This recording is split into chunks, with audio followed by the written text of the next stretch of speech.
Como un fiel seguidor del pastor José Manuel Sierra, percibo que este mensaje es un llamado poderoso a la madurez y a la responsabilidad en la vida familiar y espiritual.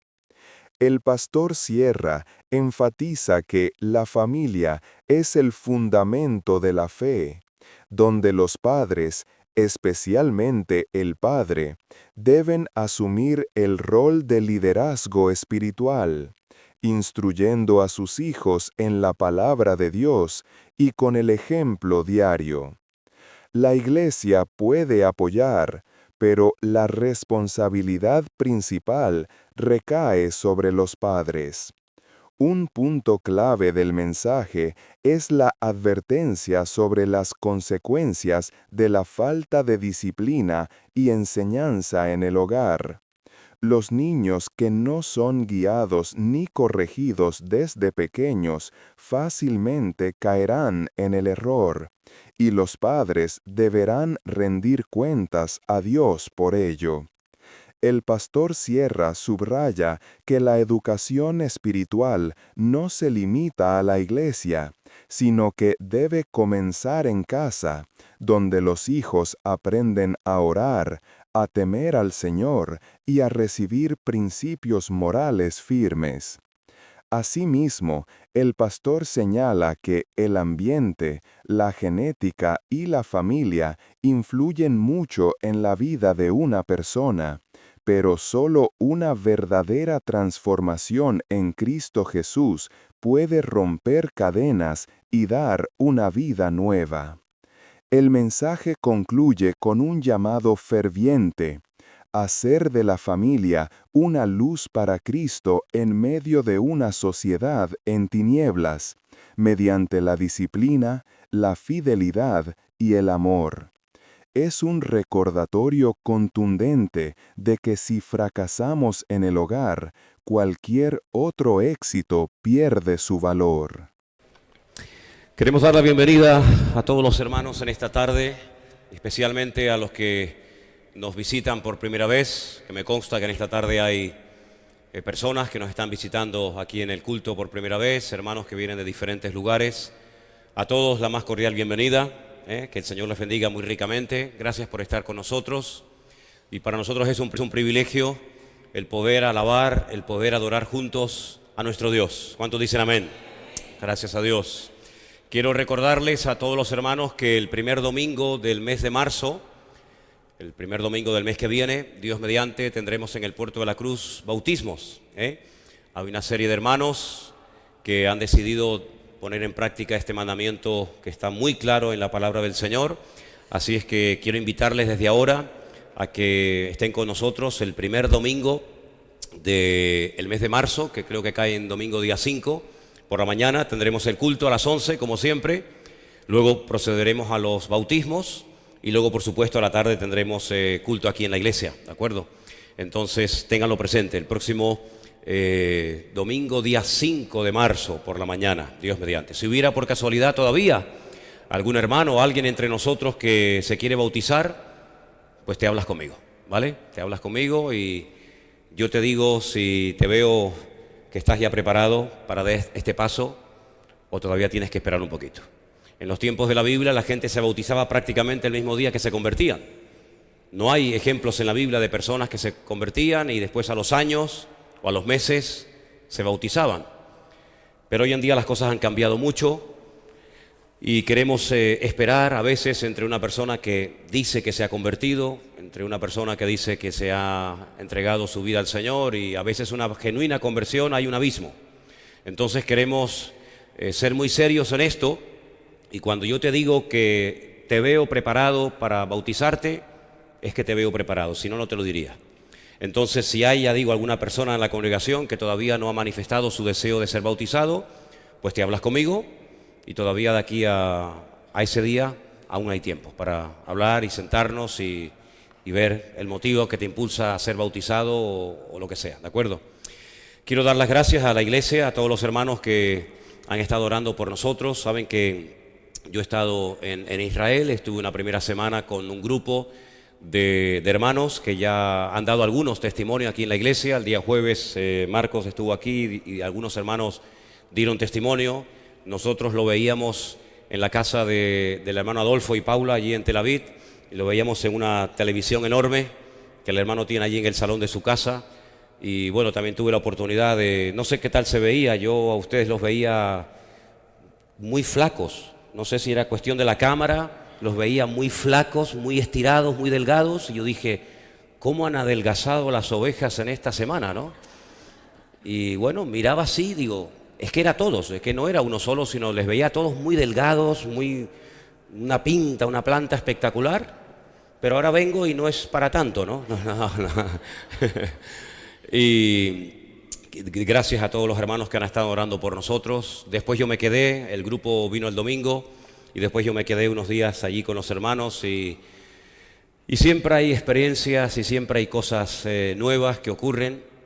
Por supuesto, la lectura que yo hago como pastor de un viaje de estos es muy diferente, evidentemente, a la que hace una persona que viaja por primera vez a Israel.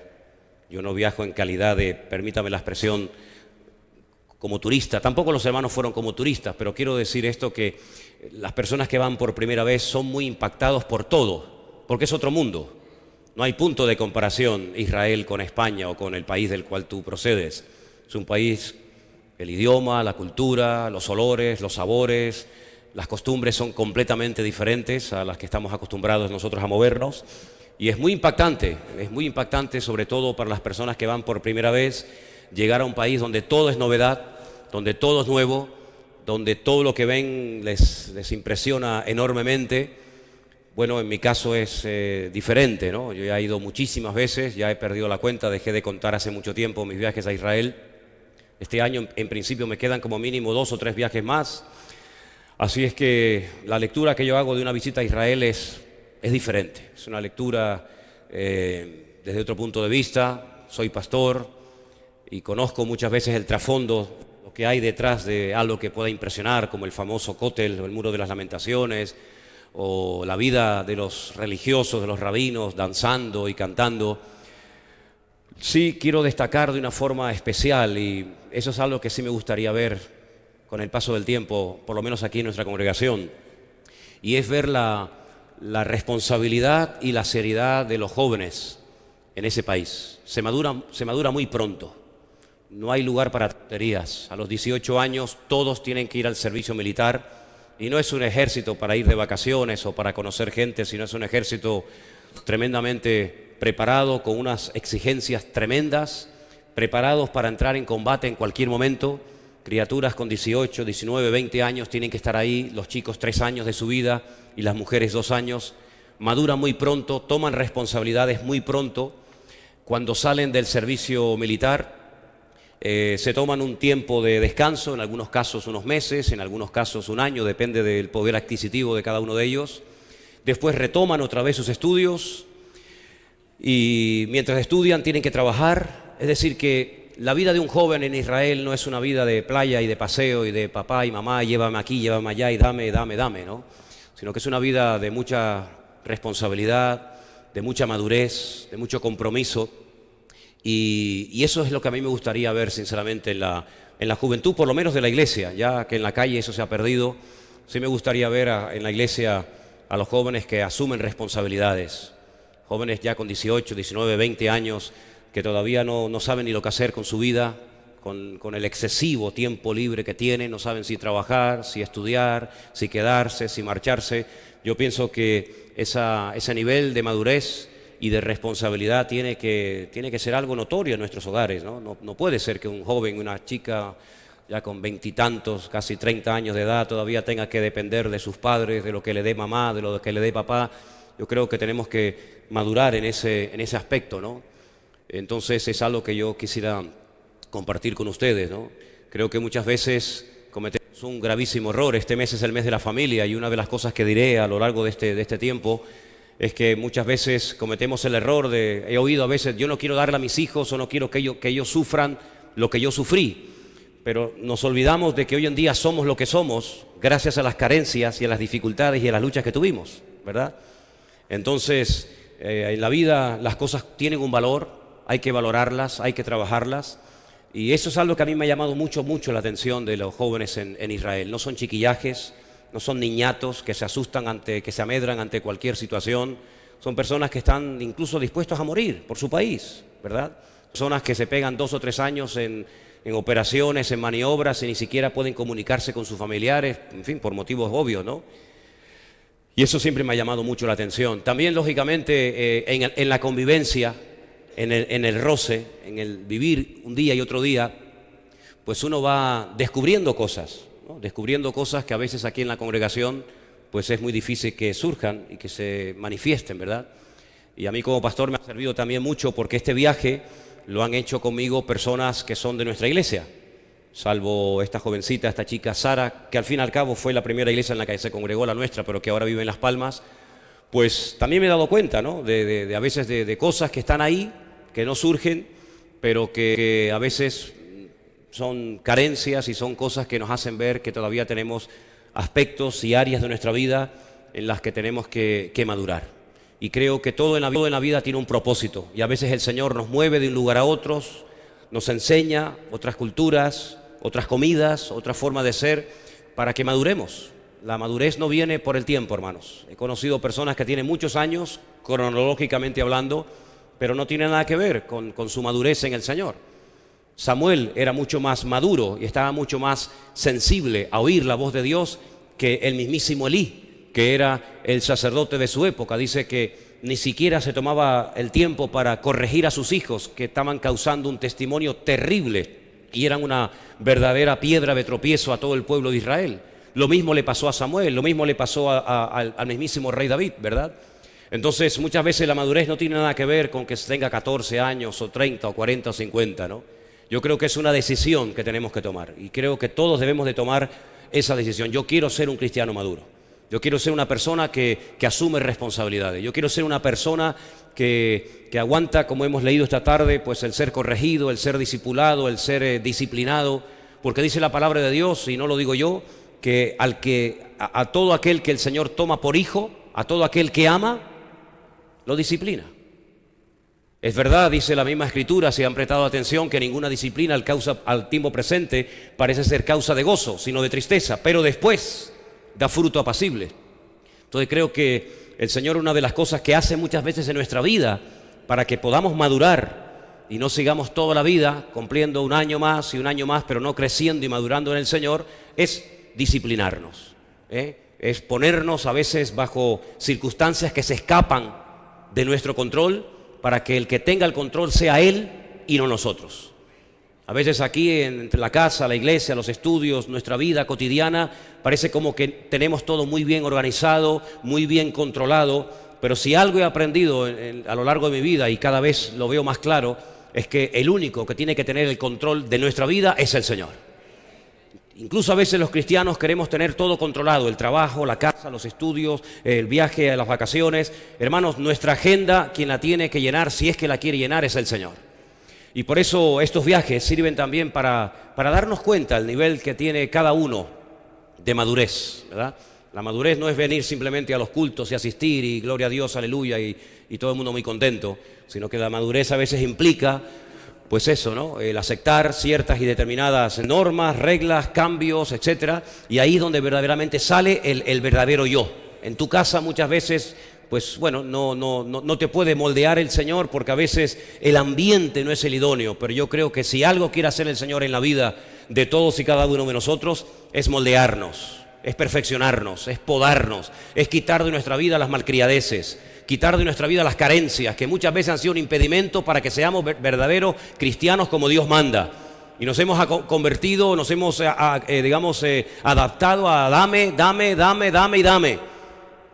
Y sin embargo, la iglesia no es un lugar donde el Señor tiene que cumplir todos nuestros caprichos y peticiones, sino que la iglesia y nuestra relación con el Señor tiene que ser: Señor, ¿en qué te puedo servir? ¿En qué te puedo dar? Esa es la verdadera madurez. Y eso, con el paso del tiempo, tiene que comenzar a ser algo real en nuestra vida. ¿Cuántos dicen amén?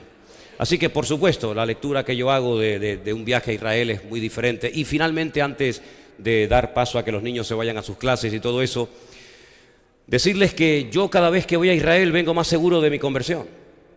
No tengo ninguna envidia de lo que hacen o de lo que dicen o de lo que practican allí, créanme, sinceramente. Sí, son muy disciplinados, eso hay que decirlo. Los religiosos son muy disciplinados en su estudio, en su oración, en sus rezos, pero yo sé en quién he creído. Y el que no tiene al Hijo, no tiene al Padre. Y los rabinos han hecho un trabajo excelente, excelente. Han vacunado a todo el país en contra de Jesucristo, Lo han hecho muy bien, Lo han hecho excelentemente bien. Os voy a poner un pequeño ejemplo. Un hermano nuestro en la fe le regaló a un compañero de trabajo un Nuevo Testamento. El chico lo aceptó. Para él era novedad el poder tener acceso a un Nuevo Testamento en hebreo, pero le consultó a su rabino, le preguntó qué opinaba el rabino de que leyera el Nuevo Testamento, y el rabino le prohibió rotundamente, que eso es traer maldición a la casa, que lo devolviera inmediatamente. Y el chico le dijo: lo siento mucho, no puedo leer el Nuevo Testamento porque mi rabino me lo ha prohibido. ¿Qué te parece? Entonces los rabinos han hecho un trabajo excelente, han vacunado, repito, a todo el país en contra de Jesucristo. Incluso prohíben la lectura de ciertos y determinados libros. Uno, el Nuevo Testamento, pero aunque te parezca sorprendente, hasta ciertos capítulos del Antiguo Testamento, como por ejemplo el capítulo 53 de Isaías. Y fíjate, hermanos, el trasfondo espiritual que tiene todo esto, al negar, al impedir que la gente acepte y se le caiga el velo de sus ojos, que se cumple una profecía de una forma increíble. Y quiero dedicar un minuto solamente a leerles unos versículos que, si quieren venir conmigo, se encuentran en Isaías capítulo 29, para que veáis cómo esta palabra no es de la que quiero hablar esta noche, pero solamente a modo de ilustración. En el capítulo 29 del profeta Isaías hay una palabra tremenda que está en pleno vigor, y usted la puede comprobar allí. Porque déjeme decirle que cuando usted lee en la Biblia, escribas, fariseos, saduceos, todavía están allí, todavía viven allí, todavía puedes verlos en las calles, cómo se levantan temprano a la mañana los Shabbat y se llevan un shofar pequeñito y se ponen en los semáforos y tocan. Y cuando la gente les mira, pues es cuando elevan sus oraciones, porque les gusta ser vistos. Como dice la palabra, eso no fue solamente hace 2000 años, esto se puede seguir viendo hoy en día, aunque parezca mentira. Y dice aquí en Isaías 29:9: deteneos y maravillaos, ofuscaos y cegaos, embriagaos y no de vino, tambalead y no de sidra. Escuchen, porque el Señor derramó sobre vosotros espíritu de sueño, cerró los ojos de vuestros profetas y puso velos sobre las cabezas de vuestros videntes. Y os será toda visión como palabras de libro sellado, el cual si diere al que sabe leer y le dijeren: lee esto ahora, él dirá: no puedo, porque está sellado. Y si se diere el libro al que no sabe leer, diciéndole: lee esto ahora, él dirá: no sé leer. Dice pues el Señor: porque este pueblo se acerca a mí con su boca y con sus labios me honra. Esto es evidente, pero su corazón está lejos de mí.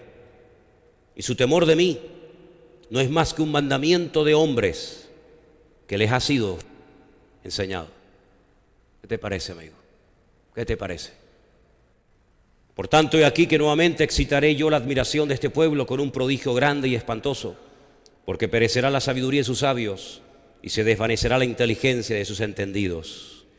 Así que cuando una persona se niega a abrir su corazón al Señor, cuando una persona incluso hasta maldice y escupe cuando se menciona el nombre del Señor, cuando una persona ni entra ni deja entrar a los que quieren entrar, ni quiere leer ni deja leer a los que quieren leer el Nuevo Testamento, pues, amigos, pierde toda posibilidad de conversión, pierde toda posibilidad de que el Espíritu Santo le quite el velo y pueda convertirse y pueda tener un encuentro con el Señor. Y esto está pasando hoy en día en Israel. A veces cuando la gente viaja a Israel piensa que allí todo el mundo es convertido, que van todo el mundo cantando por las calles. Nada que ver, nada que ver. Incluso a veces los rabinos van a las iglesias y apedrean y escupen a los creyentes.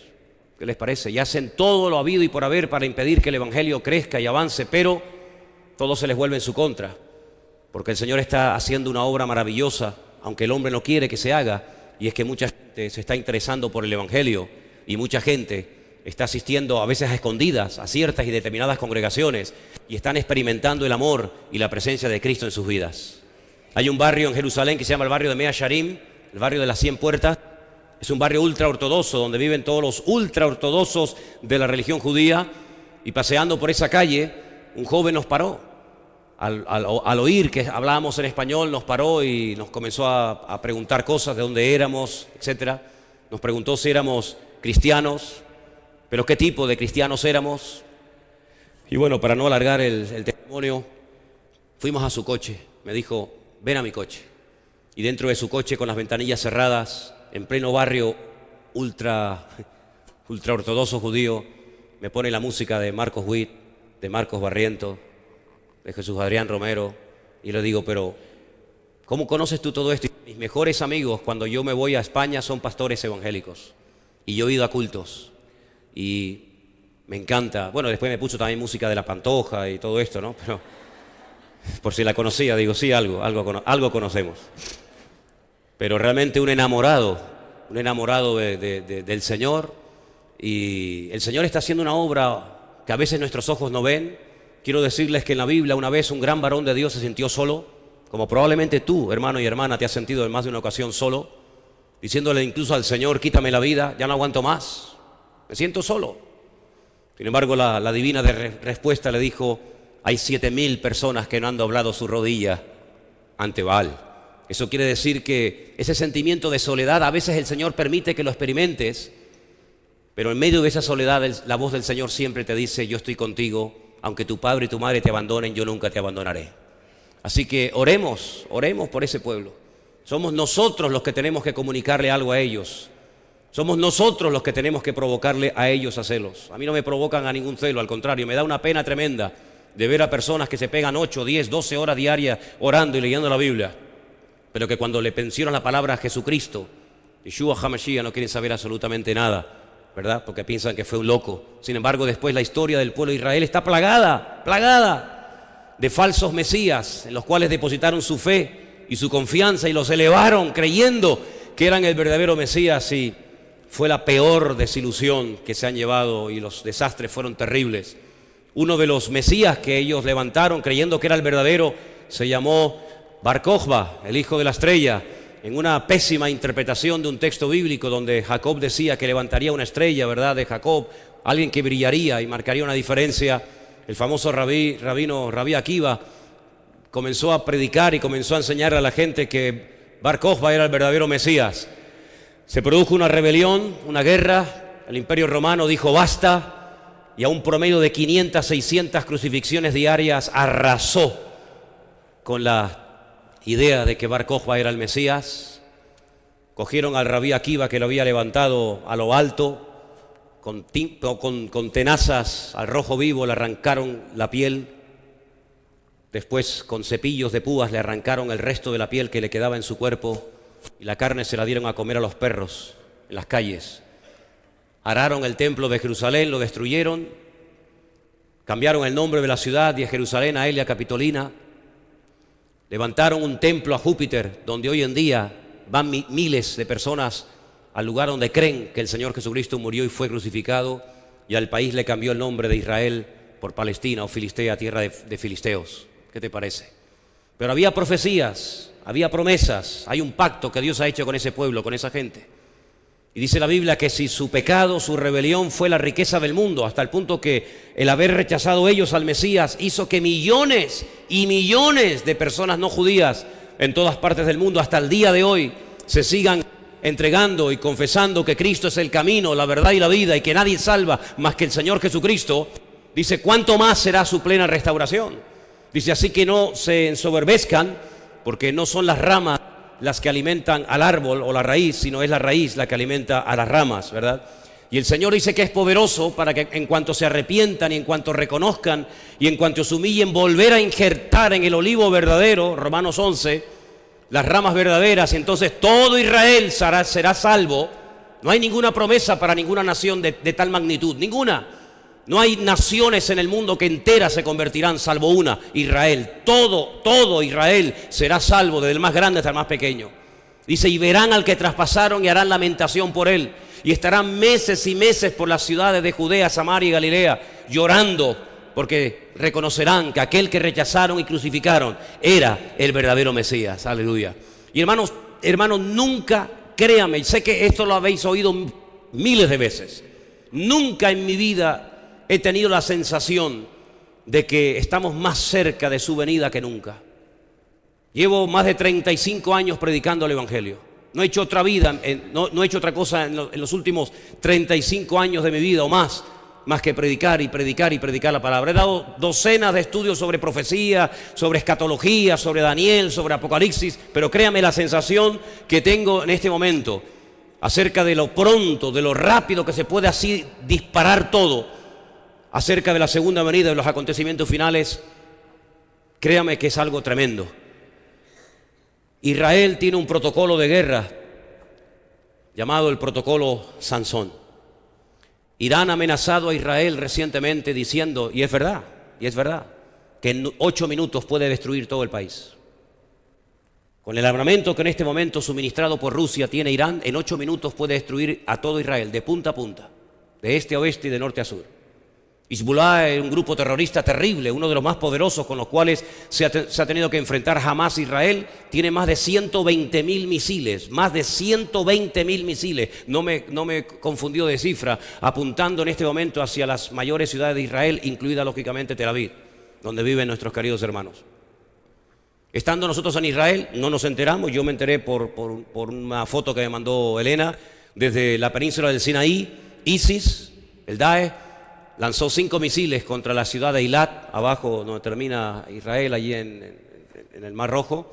4 fueron interceptados, 1 cayó en tierra, no pasó absolutamente nada. Israel tiene ese protocolo de guerra diciendo, si nos atacan, ojivas con capacidad destructiva nuclear saldrán disparadas en todas las direcciones y nosotros moriremos y seremos destruidos, pero ni uno de ustedes quedará vivo para festejar y celebrar la victoria. Todos morirán. Así que si intentan destruirnos, quiero que sepan que Siria, Líbano, Irak, Irán, Arabia Saudita, Egipto, etcétera, etcétera, serán borradas de la faz de la tierra para siempre.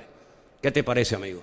Es algo increíble, hermanos. Hemos estado en el valle de Josafat, valle de Megiddo, donde más de 3/4 partes de la Biblia puedes explicarla viendo los valles y los montes, aunque esta última vez que fuimos había mucha niebla y no se pudieron ver todos los montes.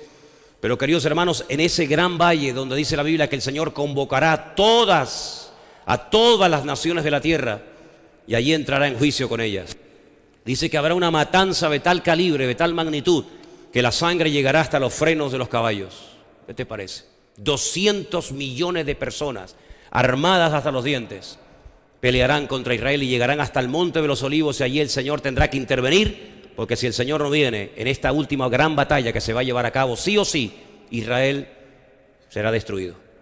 7 batallas como mínimo Israel ha ganado en los últimos 70 años. De todas ha salido victorioso, de todas ha salido vencedor. Pero de esta última gran batalla no va a poder salir victorioso a menos que miren al cielo y a menos que clamen a aquel que traspasaron y crucificaron. Y en ese momento vendrá el Señor.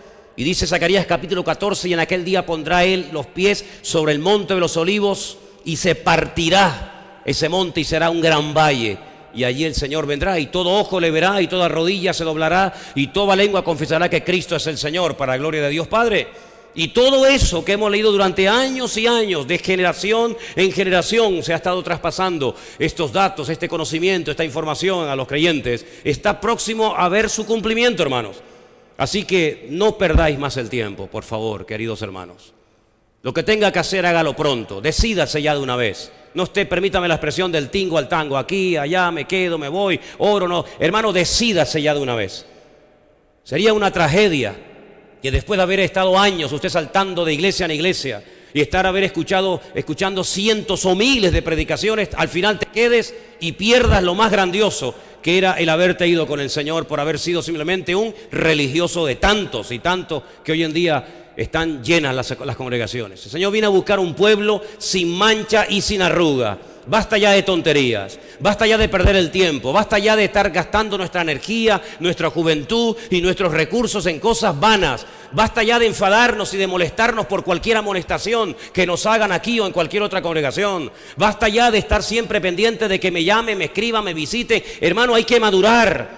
Dice el Señor en su palabra, después de tanto tiempo debiendo ser ya maestros. Todavía tenéis necesidad de alimento, no de sólido, sino de leche, porque sois niños. ¿Cuántos niños hay aquí? ¿Solamente los chiquitines? Yo espero que todos y cada uno de nosotros tengamos bien puestas las pilas y tengamos bien claro en quién hemos creído. Viva una vida en orden, en santidad, sin la cual nadie verá al Señor, dice la Biblia. Las iglesias están pasando un periodo terrible, terrible. Lo que hoy en día se ve en las iglesias y en los púlpitos es de vergüenza. Créame que jamás en mi vida como pastor he sentido tanta vergüenza de ver a personas que utilizan el ministerio y los púlpitos y los cargos que tienen para engañar, para manipular y para pegarse la gran vida y robar y manipular a la gente en nombre de Dios. Es increíble lo que está pasando, amados hermanos.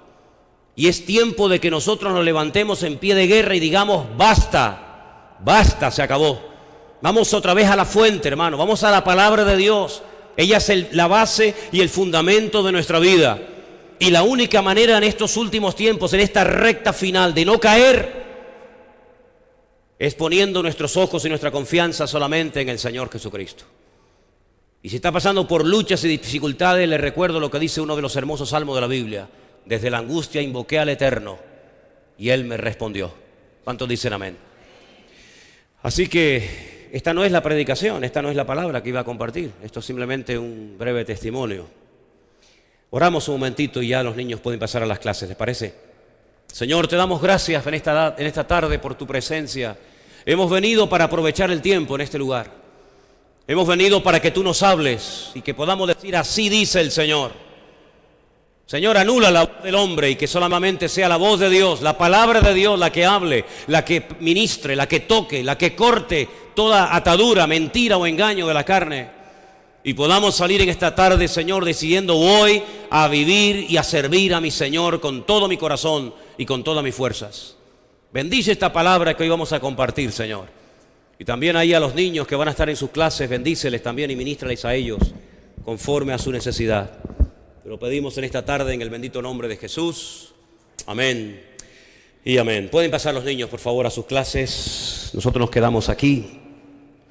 Y hermanos, les anunciaba que vamos a tener durante este mes, yo todavía no he podido compartir ninguna palabra referente al tema de la familia, porque he estado estos domingos fuera.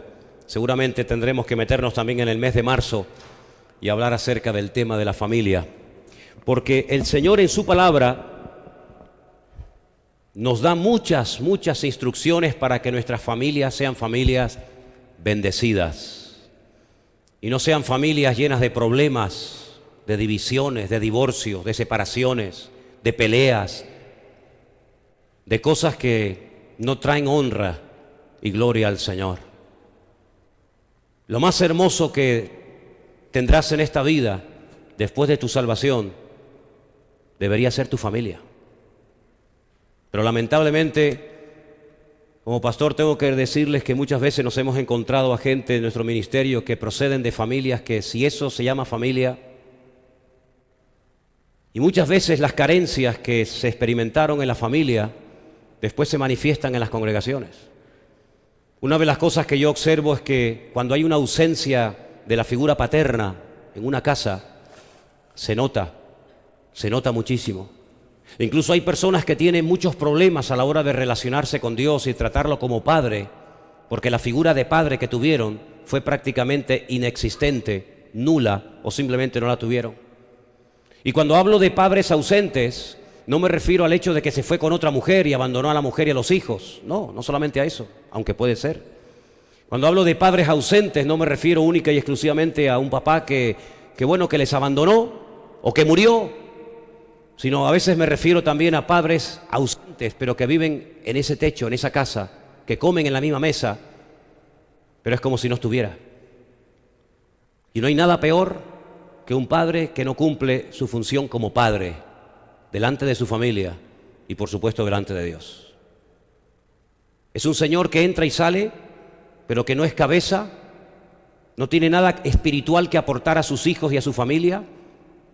Es una persona vacía, que su vida gira en torno a su trabajo, y es una persona que lo único que le interesa en la vida es tener y tener y tener, pero no tiene como prioridad hacer de su familia un punto de luz y un lugar donde verdaderamente el Señor habite y donde verdaderamente el Señor sea la autoridad y la cabeza en ese hogar.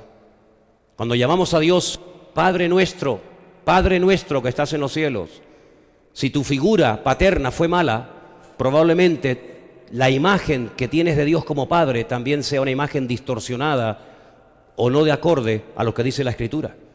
Por eso es muy, muy importante que los padres, hoy voy a hablar fundamentalmente de la figura del padre, en otra ocasión hablaré de la madre y de los hijos, pero por eso es muy importante que ustedes como hombres, como padres, se responsabilicen y entiendan lo que Dios espera de vuestra vida.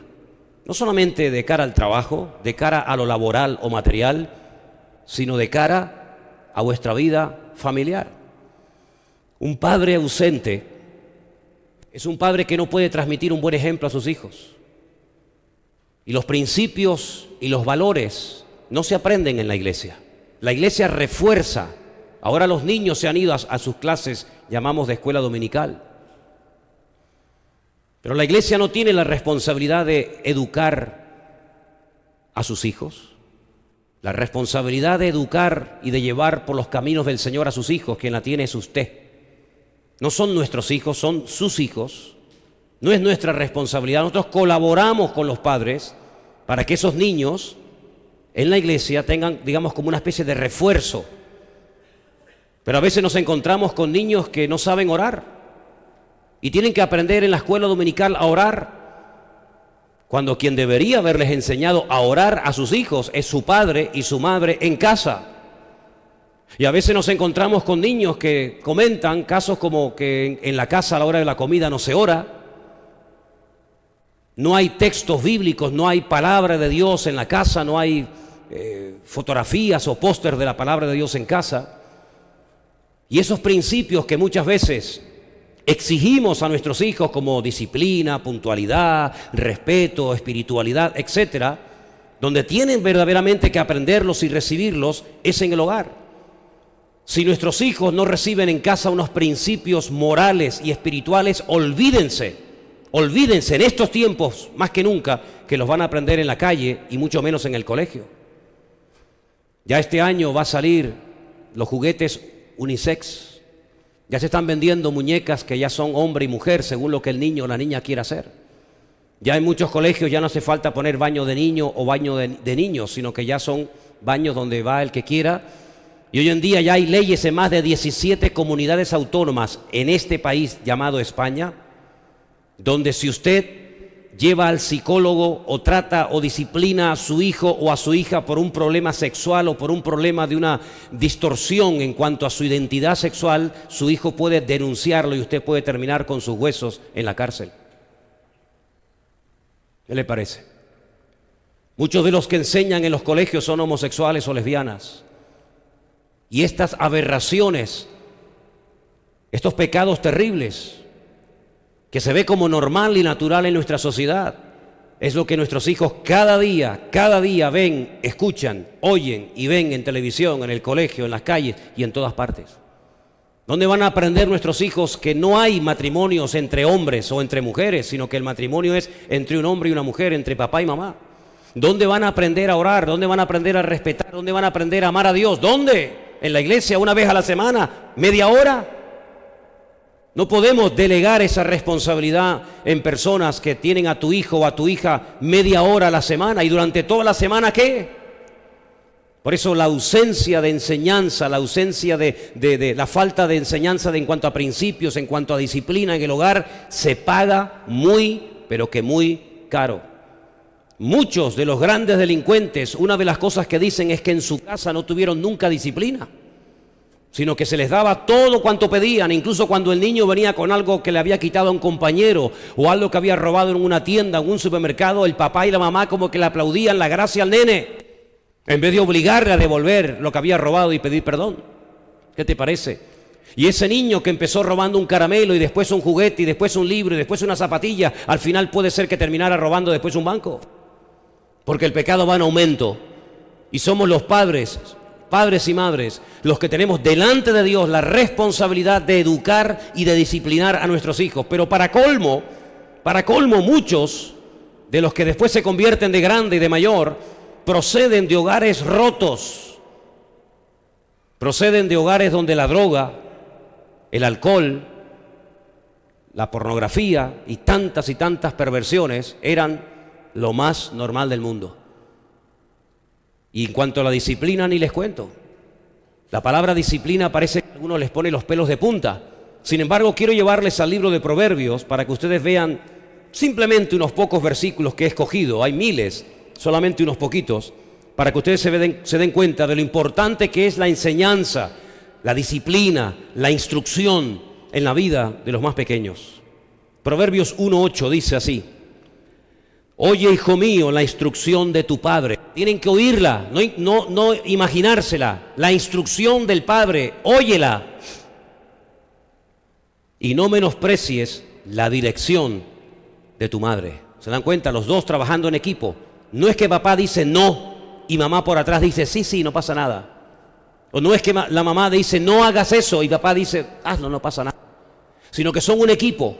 El padre dice aquí, instruye, y la madre da dirección, y ambos trabajan en equipo para que ese arbolito, ahora que se puede enderezar, no se tuerza y se quiera enderezar cuando sea demasiado tarde. Porque adorno de gracia serán a tu cabeza y collares a tu cuello. Hijo mío, si los pecadores te quieren engañar, no consientas. Si dijeren, ven con nosotros, pongamos acechanza para derramar sangre, acechemos sin motivo al inocente, ¿verdad? ¿En qué principio se va a basar ese niño? Cuando le vengan las tentaciones, cuando le vengan las ofertas por parte de los compañeros de colegio, de instituto, de universidad. Tendrá un temor de Dios que va a ser como una alarma en su alma, una alarma en su corazón, y dirá, no. Mi padre y mi madre me dijeron que eso no estaba bien. Y dice que será como algo, como una especie de protección que lo guardará durante toda su vida. Proverbios capítulo 4, versículo del 1 al 10 dice: oíd, hijo mío, la enseñanza de un padre. Fíjense la cantidad de veces que menciona la palabra padre o madre. Óyela, esté atento para que conozcas cordura, porque os doy buena enseñanza. No desamparéis mi ley, porque yo también fui hijo de mi padre, delicado y único delante de mi madre. Él me enseñaba y me decía: retenga tu corazón mis razones, guarda mis mandamientos y vivirás. Adquiere sabiduría y adquiere inteligencia. No te olvides ni te apartes de las razones de mi boca. No las dejes y ella te guardará. Ámala y te conservará. Sabiduría ante todo, adquiere sabiduría, y sobre todas tus posesiones adquiere inteligencia. Versículo 10, oye, hijo mío, y recibe mis razones, y se te multiplicarán años de vida. Es increíble ver cómo en todo el libro de Proverbios, versículo tras versículo, habla acerca de la importancia de enseñar, de corregir, de disciplinar a los niños. No dejes que la vida los críe. Eres tú el responsable delante de Dios de criarlo, de educarlo, de corregirlo, de enseñarle. Y dice la Biblia, como después veremos, que todo eso va a traer un fruto. ¿Saben que el primer milagro del Señor Jesucristo fue convertir el agua en vino en las bodas en Caná de Galilea, verdad? Cuando su madre María se le acerca y le dice: hijo, no tienen vino, ¿qué le dice el Señor? Mujer, aún no ha llegado mi hora. Aún no ha llegado mi tiempo. Ya había nombrado a algunos discípulos, pero aún no había comenzado su ministerio. No se había ni siquiera bautizado. No había oído la voz del Padre audiblemente diciendo: este es mi Hijo amado, en el cual tengo toda complacencia, óiganlo a Él. No había ido al desierto a ayunar 40 días y había vuelto diciendo: arrepentíos de vuestros pecados. No había empezado su ministerio, pero ya su madre le está diciendo: hijo, no tienen vino. Entonces, ¿por qué convirtió el agua en vino si aún no había comenzado su ministerio? Porque hay un mandamiento que dice: honrarás a tu padre y a tu madre. Por eso.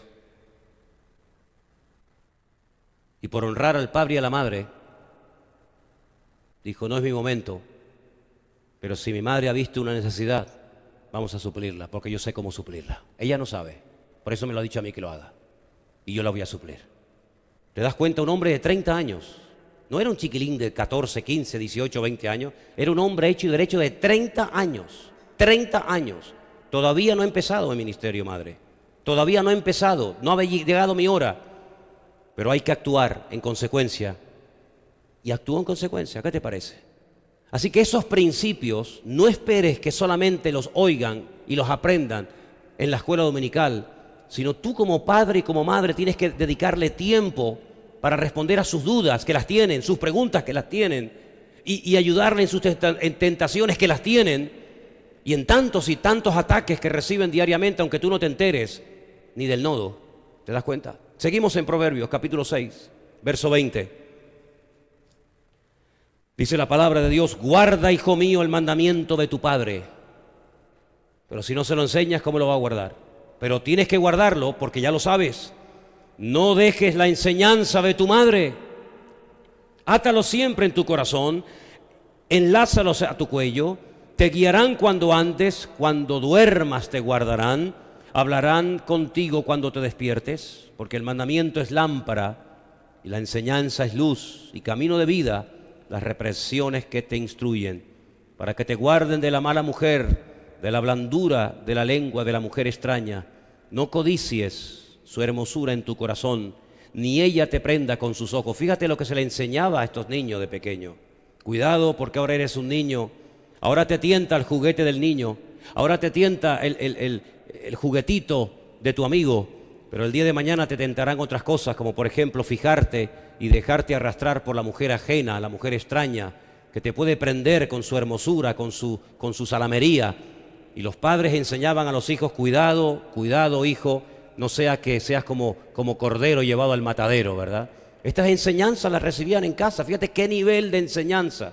Cuidando y protegiendo a sus hijos para tentaciones futuras, para que lo sensual o lo sexual o cualquier otra perversión pudiera en un momento determinado echarles el lazo a sus hijos y echarlos a perder. Fíjate lo que se enseñaba en los hogares. Como alguien me preguntó en este viaje, ¿en el templo no se enseñaba? No, en el templo se iba a ofrendar, se iba a diezmar, se iba a otras cosas, pero no se iba a recibir enseñanza. La enseñanza fundamentalmente la recibían y la reciben hasta el día de hoy los hijos a través de su padre y de su madre en la casa. Y en la sinagoga se leen las escrituras, se da una enseñanza a nivel general, pero es en la casa donde el papá discipula a su hijo y donde la mamá enseña a sus hijos, y ambos se complementan y colaboran juntos para hacer de ese hombre y de esa mujer un hombre de Dios el día de mañana. ¿Cuántos dicen amén? Proverbios 22:6, ahí viene la promesa que les comentaba antes, versículo que ustedes saben ya de memoria. Pero para ver resultados tienes que cumplir la primera parte. Instruye al niño en su camino. ¿Cuándo hay que instruirlo? Cuando tenga 18 años, que él elija. ¿Dónde dice eso la Biblia? ¿Dónde dice la Biblia que no le voy a enseñar nada de la Biblia a mi hijo y que cuando él sea grande elija? Es un disparate de la psicología moderna. Esto es una barbaridad que el Satanás ha logrado meter en la cabeza de millones de personas. No se le puede presionar al niño, no se le puede decir que lea la Biblia, que ore, que venga a la iglesia. ¿Quién dijo eso? ¿Quién dijo eso? Mi Dios en su palabra me dice a mí como padre y a ti como madre: instruye a tu hijo en su camino, y aun cuando fuere viejo no se apartará de él. ¿Cuántos dicen amén? No se apartará, pero primero tiene que ser instruido. Si se aparta, probablemente no fue demasiado bien instruido. No digo que sea el 100% de los casos, pero hay mucho más probabilidad de que un hijo y una hija vaya por el buen camino al ser enseñado en la palabra, que vaya por el buen camino al no haber sido instruido en la palabra del Señor, evidentemente. Como le dije hace poco a alguien, hay más posibilidades de morir si vas a 200 kilómetros por hora en la autopista que si vas a 80. Claro que te puedes matar a 80, pero hay mucho más probabilidades, si ese es de loco, que si vas respetando las normas establecidas. Proverbios 29:15, otro versículo más que nos habla acerca de la importancia de cumplir nuestra función. La vara y la corrección dan sabiduría, mas el muchacho consentido avergonzará a su madre. ¿Te ha pasado, mamá? ¿Que te deja en mal lugar y te hace pasar vergüenza a tu hijo? La culpa no es de él, la culpa es tuya. Porque dice que el niño consentido hará que su madre pase vergüenza. La pregunta cuando leía esto es: ¿por qué no menciona al padre? ¿Por qué no dice que el padre es el que pasará vergüenza, sino la madre? Permítame que le dé una opinión personal en cuanto a esto. Salvo excepciones que las hay en todo, generalmente, la madre consiente más que los padres, generalmente. No digo que sea su caso, hermana, no se sienta aludida, pero generalmente la madre es más blanda. El padre es como más duro, más exigente. Cuidado que hay de todo, Cuidado que hay de todo. Pero generalmente la madre es, pobrecito mi niño, no le hagas caso a tu padre que hoy vino nervioso del trabajo. Está cansado. Vete. Toma. Pero no le digas nada a tu padre. Eso te va a pasar factura. Si tu hijo es un salvaje porque tú no te atreves a decirle quédate quieto o te quedas quieto, cuando vayas de visita a una casa y comience a romper los sillones de la señora que va a visitar y a tirar todo y a comportarse como un salvaje, te va a hacer pasar vergüenza a ti, que lo has consentido. ¿Quién tiene la culpa? ¿El pastor? ¿El gobierno? ¿Rajoy? ¿El Coletas? Tú la tienes. Así que comienza a tomarte en serio el educar a tu hijo antes de que te haga pasar momentos de terrible vergüenza en público. Estás a tiempo, todavía es pequeño, todavía el árbol se puede enderezar, pero cuanto antes mejor, porque hay momentos que ya el árbol es mejor dejarlo como está, porque como lo quieras enderezar, te lo cargas y lo partes. Instruye al niño, no dice al adolescente, claro, también, se sobreentiende, pero empecemos la instrucción, empecemos los principios morales y espirituales desde la más tierna infancia. Y ya verás cómo cada vez le va a costar menos aceptar ciertas y determinadas reglas y límites en su vida.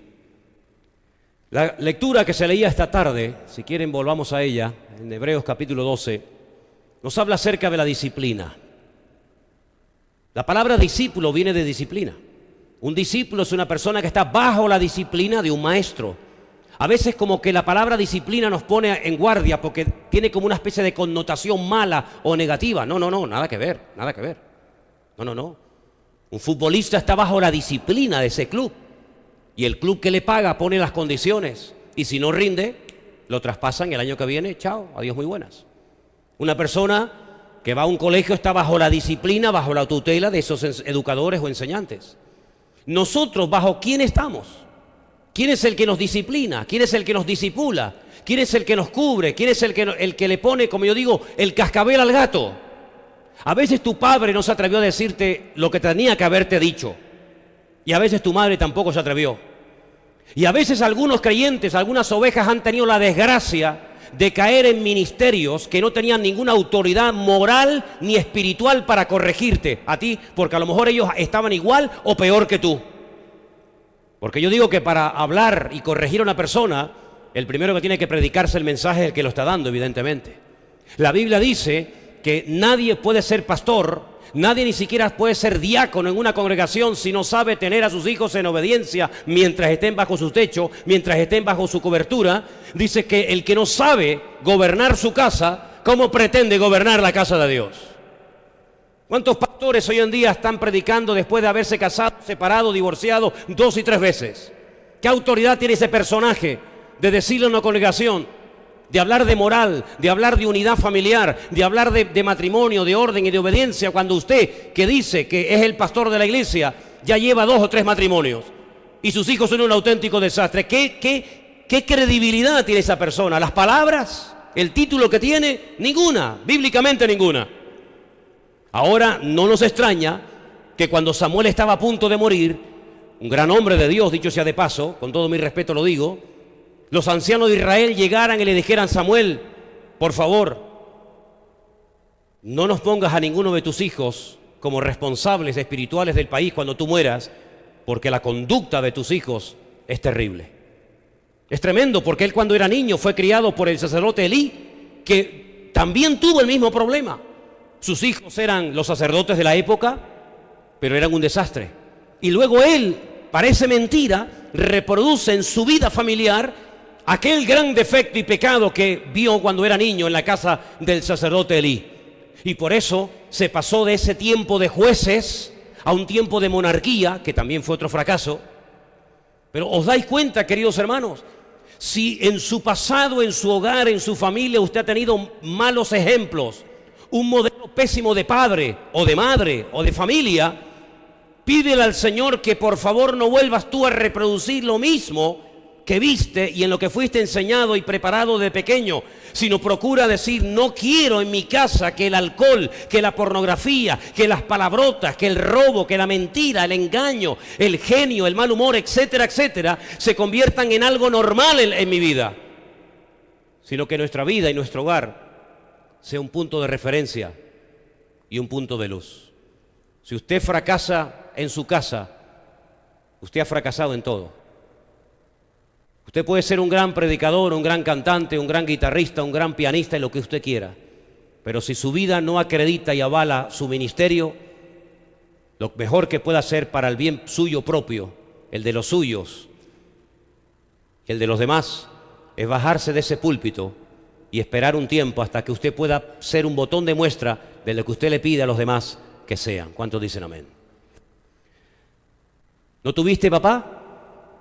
Procura que el Señor llene ese vacío, porque personas que no tuvieron padre o que prácticamente no hacía absolutamente nada, eso afecta más de lo que tú te puedas imaginar. Por eso el Señor nos da el gran privilegio de llamarle a Él Padre nuestro, Padre bueno, que estás en los cielos. No permitas que las carencias, las heridas de tu infancia, de tu adolescencia o de tu juventud marquen tu destino de una forma negativa que no pueda ser una bendición para otras personas. ¿Cuántos dicen amén? Hermanos, dicen que hay 3 factores que determinan nuestra conducta.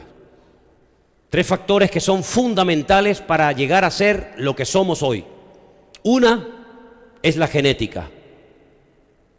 Parece mentira el peso genético, ¿eh? Ay, amigo, déjeme que les ponga un pequeño ejemplo. El Señor, el Dios Todopoderoso, el Dios de Abraham, de Isaac y de Jacob, cuando nació Ismael, su primer hijo, con Agar, la egipcia, le dijo: será un hombre fiero, todos contra él y él contra todos. El Señor ya le reveló a su padre, le reveló a sus descendientes cómo sería su temperamento, cómo sería su carácter. Por eso es muy importante que tú renuncies a cualquier aspecto, vamos a decir, hereditario, que sea la identidad, que sea lo más conocido en esa familia. Por ejemplo, hay familias que en el barrio son conocidos como los ladrones. La familia. Cuando pases por enfrente de su casa, ponte la mano en el bolsillo, porque esos, como te vean la cartera, te despluman, amigo. Es como un estigma, es como un sello que tiene esa familia, o la familia que todos en esa casa, todos son drogadictos. El padre, la madre, los sobrinos, los nietos, los sobrinos, unos entran, unos salen de la calle, pero todos están enganchados. Desde el abuelo, desde el bisabuelo son así. Familias que están marcadas por la depresión. La madre era depresiva, pero es que su abuela también lo era, y el sobrino, y el cuñado, y el primo. Es como una maldición que pesa sobre esa familia. Todos son depresivos, incluso algunos se han tirado por un puente y se han matado, y el otro se quitó la vida suicidándose, no sé qué. Familias que están marcadas como por una especie de mano negra. La genética es terrible. Cuando nuestra vida no está en las manos de Cristo, la genética pesa más que la influencia de Dios en tu vida. Fíjate lo que le dijo Noé a su hijo: maldito sea Canaán. ¿Y cómo eran los cananeos? Eran terribles, terribles. Y lo único que puede cambiar ese factor, esa influencia, ese peso terrible genético sobre tu vida es una verdadera y genuina conversión a Cristo. Los cananeos eran pervertidos, eran idólatras, eran terribles. Pero cuando se convirtió Rahab, la cananea, mira cómo cambió todo. Sé que algunos estarán pensando en este momento en ese texto de Éxodo capítulo 20, que dice que Dios visita la maldad, ¿sí o no? La maldad sobre los hijos, hasta la 3ª y 4ª generación, y en algunas iglesias se paran ahí y manipulan y cortan el texto y mutilan la palabra, y ese es el daño y el temor que sufre mucha gente. Sin embargo, el texto no termina ahí. El texto dice literalmente que Dios, es verdad, visita la maldad sobre los hijos hasta la tercera y cuarta generación de los que me aborrecen. Esa es la diferencia. Pero sobre 1000 generaciones llega la bendición de aquellos que aman y respetan y aceptan y acatan los mandamientos del Señor. ¿Cuántos dicen amén? Cuando Rahab la cananea se convierte al Señor y forma parte del pueblo de Israel y se casa con un señor llamado Salmón, al poco tiempo queda embarazada. Y ya esa maldición, digamos, genética queda anulada. Porque cuando uno se convierte al Señor no tiene que tener miedo del pasado, porque los hijos no llevarán el pecado de los padres, ni los padres llevarán el pecado de los hijos, sino el alma que pecare, esa la que morirá, nada más. El Señor dice, yo voy a quitar de Israel de cuajo ese refrán que ustedes tienen, que lo dicen y creen que es verdad y es falso. Los padres comieron las uvas y los hijos sufrieron la dentera. Eso es falso. ¿Quién pecó, Señor, este o su padre, para que este pobre hombre naciera ciego? Ni él ni su padre. Estáis haciendo una mala interpretación, una pésima lectura de una realidad. Este hombre ha nacido así para que yo hoy manifestara la gloria de Dios sobre su vida. Y es interesante notar cómo cuando esta mujer se casa, dicen que con uno de los espías que visitó su casa, un señor llamado Salmón, y da a luz a un hijo, y nació nada más y nada menos, como ustedes saben bien, que vos. Ay, amigo. Sí, vos. Aquel terrateniente, aquel multimillonario, dueño de enormes latifundios, lleno de enormes terrenos en Belén de Judea, donde años más tarde llegó una viuda llamada Ruth, la moabita, y se casa con él, y queda embarazada, y tiene un hijo llamado el siervo, el Obed. Aleluya. Y Obed tiene un hijo llamado Isaí, e Isaí tiene muchos hijos, pero el más conocido y famoso de todos es David, y de David arranca la tribu de Judá a través de la cual vino el Mesías. ¿Te das cuenta? Cómo la maldición se torna en bendición, cómo la genética sí, tiene un peso tremendo. Tal la madre, tal la hija, dice la Biblia, pero cuando te conviertes al Señor, no tienes que tener miedo de que ese cáncer, de que ese alcoholismo, de que esa enfermedad, esa locura o depresión que caracterizó a tu familia por años y años, generación y generación, se para, se detiene, porque en Cristo las cosas viejas pasaron y aquí todo es hecho nuevo, dice la palabra de Dios. Y ese es el espíritu que tenemos que tener los creyentes, no vivir con miedo. Ay, es que no hay maldición que pese sobre un hijo de Dios, porque mayor es el que está en nosotros que el que viene contra nosotros, y el diablo lo sabe, pero quiere oprimirte y quiere traer condenación a tu vida. Pero la Biblia dice, ninguna condenación hay. ¿Para quién, hermanos? Para los que están en Cristo Jesús, Señor nuestro, dice la Biblia. Y cuando eso lo declaramos y lo confesamos, lo interiorizamos y lo vivimos, en paz me acostaré y asimismo dormiré. Pero siga, porque solo tú, Señor, me haces vivir confiado. Den un aplauso fuerte al Señor en esta tarde. Aleluya. Amén.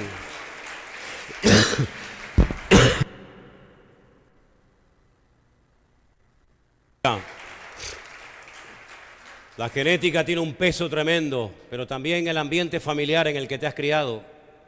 ¿Sabes que tú eres en cierto sentido el producto de lo que produjo tu familia? ¿Sabes que quieras o no quieras, hay cosas en las que te pareces a tu padre, aunque sea inconverso? O a tu madre, aunque sea inconverso. La familia tiene un peso espectacular, tremendo. Por eso en la Biblia había reglas de no mezclar ciertas y determinadas cosas. Por ejemplo, plantar en un campo diferentes semillas, ¿no? Porque si siembras tomates o maíz y patatas al mismo tiempo, el maíz extrae de la tierra unos productos y las patatas extraen otro producto, y lo que estás haciendo es inutilizar la tierra a corto y a largo plazo, y te la estás cargando. Entonces el Señor dice, no siembres dos cosas en el mismo campo al mismo tiempo. O siembras una cosa o siembras otra. Por eso el Señor decía, no puedes arar con un buey y con una mula, porque es un yugo desigual, porque uno tiene un ritmo y otro tiene otro ritmo, uno tiene una altura y otro tiene otra altura, y eso va a salir mal el surco. Por eso la Biblia prohibía los injertos. Lo que es manzana ahí se queda, lo que es pera, espéralo, pero no me hagan mezcla, porque eso es algo fuera, en contra de toda naturaleza. Y de ahí arranca el texto que dice, no os mezcléis en yugo desigual con los incrédulos. Usted quiere hacer una empresa, ni se le ocurra juntarse con un inconverso. Ay, pero es que ya lo hice. Dice la Biblia, deshaz eso lo antes posible, antes de que arruine tu vida. Si ya con un cristiano es a veces complicado tener un negocio, imagínate con un inconverso. ¿Qué te parece, amigo? Ahora, si usted se cree más sabio que Dios, si usted se cree más inteligente que Dios, adelante. Le espero al final del camino y le recordaré este mensaje del día de hoy. No os unáis en yugo desigual con los incrédulos. Es que es muy hermosa. Ella respeta mis creencias, pero es que es convertida. Todavía no. Entonces, tú la vas a convertir. Tú eres la vas a convertir. Y la vas a convertir justamente después de casarte. No la puedes convertir antes. ¿Y no será que la naturaleza nos enseña una lección muy interesante? Que a veces nos hacemos los tontos. Porque yo he observado que hay gente que se hacen los tontos cuando les interesa. Pero cuando no les interesa son muy listos y lo saben todo, ¿eh? Hay una lección que yo no soy un hombre muy inteligente, pero tampoco soy muy tonto. Creo que soy normalito. Y la naturaleza nos enseña que si usted tiene un saco con 250 patatas o papas, si me entiende mejor, y hay una podrida, lo mejor que puede hacer lo antes posible es extraer la podrida. Pero alguno puede decir, pero hermano, son 250 contra una. ¿No puede la influencia, el roce de 250 papas sanas hacer que la papa podrida se sane? Bueno, inténtelo. Hágalo usted, que está listo. Y al final del camino lo encuentro. ¿Sabe lo que nos enseña la naturaleza? Que no. Que lo podrido, aunque sea uno, siempre tira de lo sano. Si tú te juntas con gente podrida, espiritualmente hablando, te van a terminar contaminando a ti. Dice la Biblia que se conviertan ellos a ti, no tú a ellos.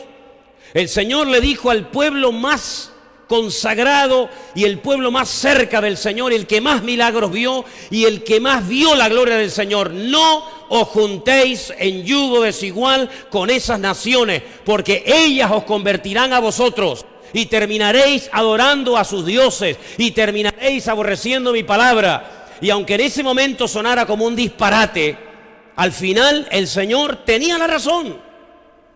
Tenía la razón. Y usted me dirá, pero es que yo conocí un caso de un chico que se enamoró de un inconverso, viceversa, y al final se convirtió. Sí, gloria a Dios, claro que sí. Pero la excepción no confirma la regla, querido. Por un caso que usted ha visto, yo le puedo hablar de 1000 casos que también he visto, de cómo una persona echó por tierra su vida, su juventud, su ministerio, por haberse enamorado de la persona equivocada, y echó a perder su vida y la de su descendencia, y muchas veces sin vuelta atrás. Por lo tanto, sí, la genética ejerce influencia en la familia, pero también el ambiente y la educación que hemos recibido. Y aquí sí entra la iglesia. Porque esta congregación, yo no sé las demás iglesias, no lo sé, porque ya bastante tengo con lo mío como para estar preguntándome lo que hacen los demás. Yo, lo que hagan los demás no me interesa. Yo le digo que en esta congregación, cuando usted venga aquí, usted va a escuchar aquí única y exclusivamente palabra de Dios. Yo no predico de libros, yo no me meto en internet y me aprendo un mensaje de memoria y luego repito como un loro en el púlpito. Nunca lo he hecho y nunca lo haré. Eso no significa de que no pueda aprender de los demás. Pero lo que sí le quiero dejar bien claro, que en esta iglesia, en este púlpito, se predicará siempre, única y exclusivamente, la palabra de Dios. Y habrá momentos en los que tú te vas a sentir aludido. Faltaría más que usted venga a una congregación y nunca se sienta aludido en nada. Pues entonces, ¿qué quiere que le diga? Si usted nunca se va a sentir aludido en nada, una de dos: o usted está muerto y ni siente ni padece, o la persona que está en el púlpito transmite muerte y no transmite vida y no usa la espada de la palabra de Dios, que es la que corta la ligadura del pecado. Porque en una iglesia el que anda mal se tiene que sentir aludido cuando se expone ante la evidencia de la palabra de Dios. El adúltero en mi congregación se tiene que sentir pésimamente mal. Y tiene dos caminos y dos opciones: o dejas tu adulterio, dejas tu fornicación, dejas tu desorden y tu pecado, o no vas a poder continuar en una congregación donde todo lo que se cante y lo que se diga te va a sentar como jarro de agua fría. ¿Por qué? Porque en la iglesia venimos a cambiar y a hacer la voluntad de Dios y no a oír palabras que endulcen nuestros oídos. Y al que no le guste, que Dios lo bendiga, Pero en este lugar solamente hablaremos claramente al pan, pan y al vino, vino. Claro y raspado, como dicen los venezolanos. La palabra de Dios. Y si usted está en pecado, póngase en orden. Y si usted ha robado, ya puede estar devolviendo y pidiendo perdón. Y si usted está viviendo y acostándose con el novio sin estar casado, arréglese con Dios. Eso es lo que dice la palabra del Señor. Pero se ha perdido el temor de Dios en las congregaciones. Y muchas iglesias son auténticos circos. Muchas congregaciones son iglesias donde la gente va a ser prosperados. Mire, yo no sé si usted va a venir a esta iglesia y va a ser prosperado, yo no tengo ni idea. Pero yo no vengo a esta iglesia para ser prosperado materialmente. Yo vengo a esta iglesia para oír la palabra de Dios y que Dios me diga lo que me tenga que decir, para ser mejor cristiano de lo que he sido hasta el día de hoy. Yo no me tengo que adaptar a usted, caballero. Usted se tiene que adaptar al evangelio. Y yo no tengo el objetivo de tener una iglesia grande. Yo lo que quiero es tener una congregación de gente ordenada. Me da igual si son 4, si son 1000 o son 20.000, me da exactamente igual. Hace años, y voy terminando, un pastor me dijo, quiero presentarte a una chica, esto fue en la península, que viene de Tenerife. Y bueno, el pastor me decía, dice que es cristiana. Entonces él me la presenta y me dice, mira, esta es la hermana que yo te decía. Y le dije, ¿tú vivías en Tenerife? Dice, sí. Digo, ¿dónde? Dice, en el sur. Ah, qué bien. ¿En qué parte del sur? Y me lo dijo. No puedo dar muchos detalles porque sabe Dios a dónde llega esto. No es que tenga miedo, yo no tengo miedo a nadie, pero por prudencia, ¿no? ¿Y dónde te congregabas? ¿A qué iglesia ibas? Y me dijo, no, es que no me podía congregar. ¿Y cuánto tiempo viviste en Tenerife? Dice, 8 años. 8 años sin congregarte y te llamas cristiana. ¿Cristiana o Cristina? ¿No te llamarás Cristina? Digo, ¿por qué no te congregabas? Dice, es que yo trabajaba durante la noche. ¿Ah, sí? Trabajabas durante la noche. Digo, ¿trabajarías por casualidad en este área de la noche? Me dijo, sí. Y le dije al pastor, esta no es cristiana. Entonces el pastor me dice, hermano Manolo, déjame que te dé un consejo. Si quieres tener una iglesia grande, me dijo, tienes que ser muy permisivo. Si quieres tener en tu ministerio una iglesia grande, tienes que permitir ciertas y determinadas cosas. Y le dije, en la tuya sí, en la mía no.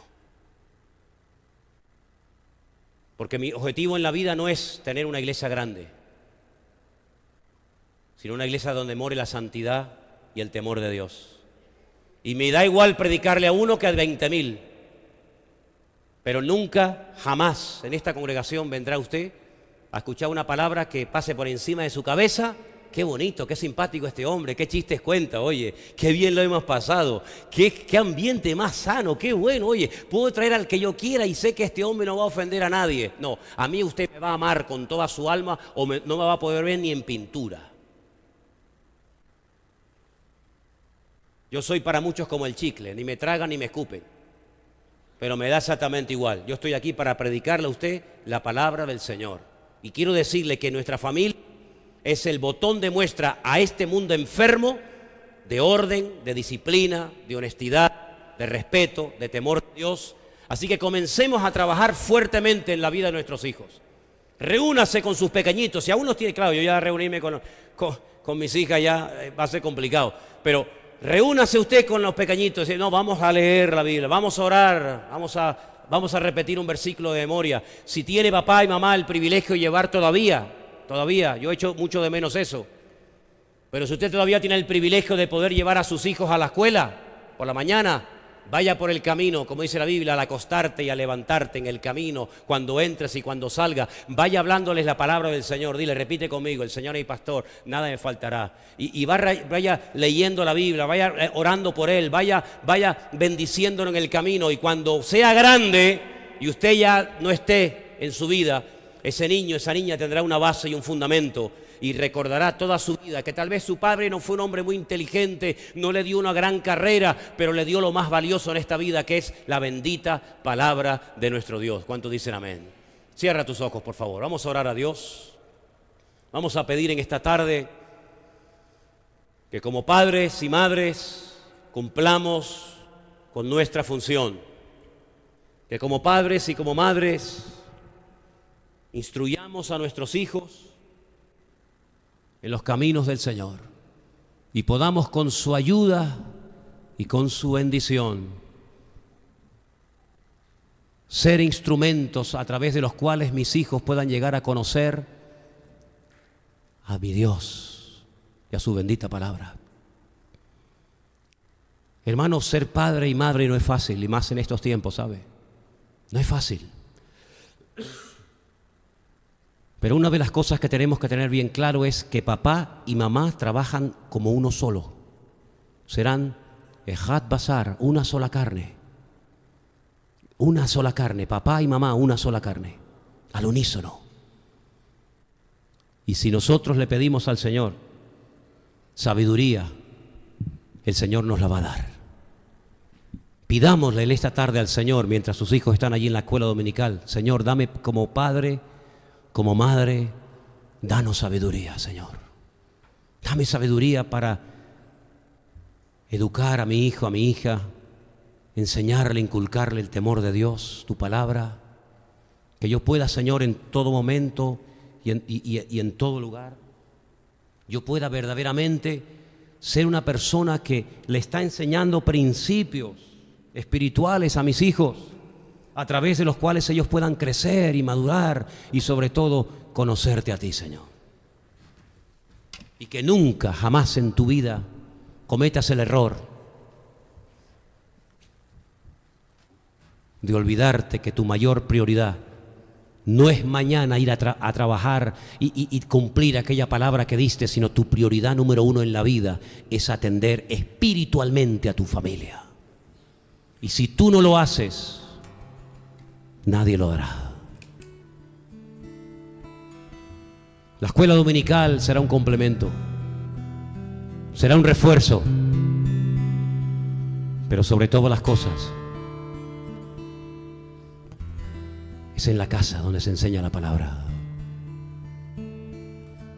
Aleluya, te alabamos, Señor.